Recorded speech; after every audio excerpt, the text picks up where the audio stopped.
हमारे कॉन्स्टिट्यूशन में एक आर्टिकल है, आर्टिकल 56, जो कि बात करता है टर्म ऑफ प्रेसिडेंट्स ऑफिस के बारे में। और प्रेसिडेंट का टर्म कार्यकाल कितने टाइम पीरियड का होता है? 5 साल का। ये अपने को पता ही है, 5 ईयर्स का टर्म होता है। लेकिन इसमें इंपॉर्टेंट ये है कि ये 5 साल कैलकुलेट किए जाते हैं from the date on which he enters upon his office. जिस दिन प्रेसिडेंट अपने ऑफिस में एंटर करता है उस दिन से 5 साल कैलकुलेट किए जाते हैं। चुनाव जिस दिन हुआ उस दिन से 5 साल कैलकुलेट नहीं कर रहे हैं, या जिस दिन चुनाव का रिजल्ट आया उस दिन से 5 साल कैलकुलेट नहीं कर रहे हैं। कौन सी डेट से कैलकुलेट कर रहे हैं इस 5 साल के टर्म को?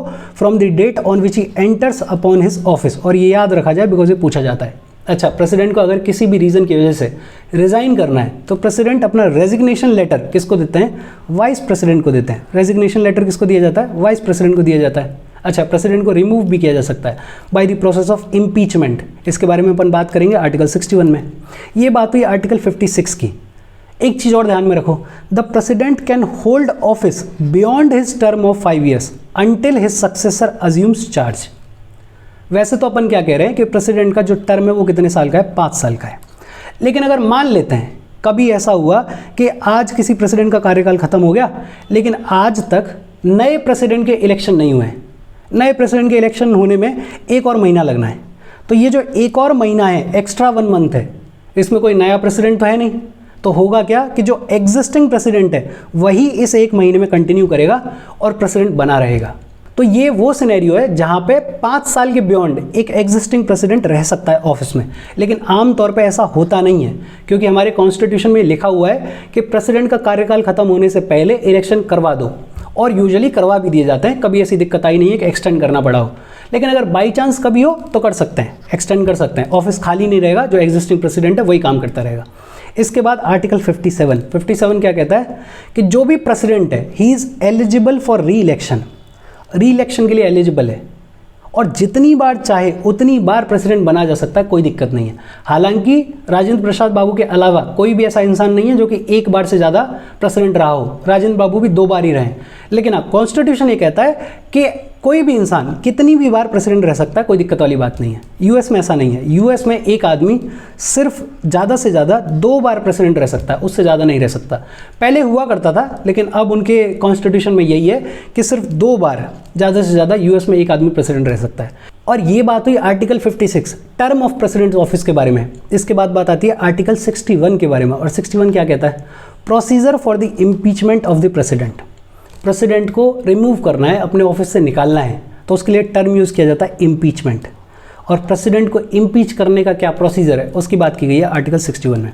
सबसे पहले तो सवाल ये आता है कि किन ग्राउंड्स पे प्रेसिडेंट को इम्पीच किया जा सकता है। तो ग्राउंड सिर्फ एक है, और वो क्या है? For the violation of the constitution. Constitution के वायलेशन के लिए प्रेसिडेंट को इम्पीच किया जा सकता है। और मज़े की बात यह है कि ये जो फ्रेज है वायलेशन ऑफ द कॉन्स्टिट्यूशन, इसको कॉन्स्टिट्यूशन में कहीं भी डिफाइन नहीं किया गया है। ग्राउंड एक है और उस ग्राउंड को भी डिफाइन नहीं किया गया है। अच्छा, प्रोसीजर क्या है? प्रोसीजर ये है कि इम्पीचमेंट को इनिशिएट किसी भी हाउस में किया जा सकता है bye either house of the parliament.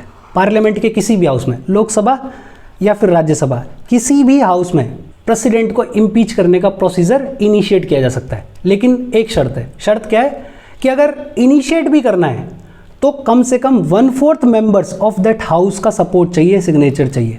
मान लेते हैं राज्यसभा में इनिशिएट किया गया, तो राज्यसभा की स्ट्रेंथ है 245। इस 245 के 1/4 मेंबर्स कम से कम उस इम्पीचमेंट के इनिशिएशन को सपोर्ट करें, साइन करें, तो इनिशिएट किया जा सकता है। और एक कंडीशन और है, प्रेसिडेंट को 14 डेज पहले नोटिस देना पड़ता है। 14 दिन पहले नोटिस भेज के बताना पड़ता है कि हम आपके अगेंस्ट में इम्पीचमेंट प्रोसीडिंग्स को इनिशिएट कर रहे हैं। ये दोनों कंडीशंस जब फुलफिल होंगी तब तो इनिशिएट होगा। इनिशिएट हो गया। अब हाउस में इम्पीचमेंट रेजोल्यूशन आ चुका है। इम्पीचमेंट रेजोल्यूशन को अगर पास होना है तो उसको चाहिए majority of 2/3 of the total membership of house. Total membership की 2/3 मेजॉरिटी चाहिए पास करने के लिए इम्पीचमेंट रेजोल्यूशन को। टोटल मेंबरशिप जैसे राज्यसभा की कितनी है? 245, और लोकसभा की कितनी है? 543। तो अगर राज्यसभा में रेजोल्यूशन लाया गया तो इसकी चाहिए 2/3 मेजॉरिटी। अगर लोकसभा में लाया गया तो 543 की चाहिए 2/3 मेजॉरिटी। तो जिस भी हाउस में इनिशिएट किया गया उस हाउस से पास करने के लिए majority of 2/3 of total membership of house चाहिए। और जब उस हाउस से पास हो जाएगा तो फिर भेज दिया जाएगा दूसरे वाले हाउस के पास में। जैसे अगर राज्यसभा में इनिशिएट किया गया तो दूसरा हाउस कौन सा हो गया, लोकसभा, और अगर लोकसभा में इनिशिएट किया गया तो दूसरा हाउस कौन सा हो गया, राज्यसभा। और मजे की बात यह है कि दूसरे हाउस में, और ये इंपॉर्टेंट है, प्रेसिडेंट के अगेंस्ट में जो चार्जेस लगते हैं उनको इन्वेस्टिगेट किया जाता है। और उससे भी ज़्यादा इंपॉर्टेंट ये है कि दूसरे हाउस में president has the right to appear and be represented. दूसरे हाउस में प्रेसिडेंट अपीयर होकर अपने आप को डिफेंड कर सकता है, अपने आप को रिप्रेजेंट कर सकता है। और इसलिए कहा जाता है कि प्रेसिडेंट को इम्पीच करने का जो प्रोसीजर है वो क्वाजी जुडिशियल है। कैसा है, क्वाजी जुडिशियल है। पूरी तरह से जुडिशियल नहीं है, लेकिन हाँ जुडिशियल सेंस है इसमें, क्वाजी जुडिशियल है। और फिर दूसरे हाउस में भी अगर चार्जेस सस्टेन कर जाते हैं तो दूसरे हाउस को भी ये रेजोल्यूशन पास करना पड़ेगा by the majority of 2/3 members of the total membership of house. मतलब दोनों ही हाउसेस से 2/3 majority of the total membership of the house के साथ में पास किया जाता है रेजोल्यूशन। और अगर दोनों हाउसेस से रेजोल्यूशन पास हो गया तो प्रेसिडेंट स्टैंड्स इम्पीच्ड। प्रेसिडेंट को इम्पीच मान लिया जाता है, हटा दिया जाता है, रिमूव कर दिया जाता है। अच्छा, इसमें 2-3 बातें ध्यान देने वाली हैं।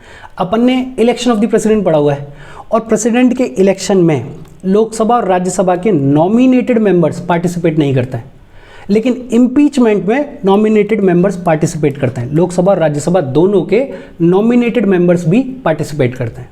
और दूसरा, इलेक्शन में दिल्ली और पुडुचेरी की लेजिस्लेटिव असेंबलीज के इलेक्टेड मेंबर्स पार्टिसिपेट करते हैं, यहाँ पे वो लोग पार्टिसिपेट नहीं करते हैं। ये दोनों बातें ध्यान रखी जाएं।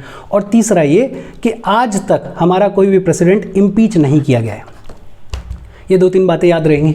इसके बाद बात आती है आर्टिकल 62 के बारे में, जो कि कहता है vacancy in the president's office के बारे में। प्रेसिडेंट के ऑफिस में किसी भी कारण की वजह से अगर वैकेंसी आ गई है, प्रेसिडेंट का ऑफिस अगर वेकेंट हो गया है, तो उससे रिलेटेड क्या प्रोविजंस हैं उसकी बात की गई है आर्टिकल 62 में। देखो 3-4 रीजंस हो सकते हैं। एक तो ये on the expiry of his tenure of 5 years. भाई कोई प्रेसिडेंट का टेन्योर खत्म हो गया, 5 साल पूरे हो गए और उसकी वजह से ऑफिस वेकेंट है। तो देखो पहली बात तो ये कि 5 साल खत्म होने से पहले प्रेसिडेंट का नया इलेक्शन करवा लिया जाता है। अगर किसी भी कारण की वजह से इलेक्शन नहीं हुआ है, थोड़ा बहुत टाइम लग रहा है, तो जो एग्जिस्टिंग प्रेसिडेंट है वही कंटिन्यू करता है। इस पर अभी अभी अपन ने बात की है। तो ये बेसिक आर्ग्यूमेंट कि 5 साल का अगर टेन्योर खत्म हो गया है तो बहुत सिंपल सा है कि नया इलेक्शन कराओ, और टेन्योर खत्म होने से पहले करा लो ताकि नया प्रेसिडेंट अपने को पता हो कि कौन बनने वाला है। लेकिन अगर बाई चांस किसी भी कारण की वजह से नया प्रेसिडेंट अभी तक नहीं चुना गया है तो जो एग्जिस्टिंग प्रेसिडेंट है वही कंटिन्यू करता है ऑफिस में। इसके अलावा प्रेसिडेंट का ऑफिस कैसे वेकेंट हो सकता है? प्रेसिडेंट ने रेजिग्नेशन दे दिया किसी भी वजह की वजह से, या प्रेसिडेंट को रिमूव कर दिया गया, इम्पीच कर दिया गया है, या प्रेसिडेंट की डेथ हो गई, या अदरवाइज फॉर एग्जांपल कि प्रेसिडेंट का जो चुनाव है उसको ही वॉइड डिक्लेयर कर दिया गया, उसी को खारिज डिक्लेयर कर दिया गया।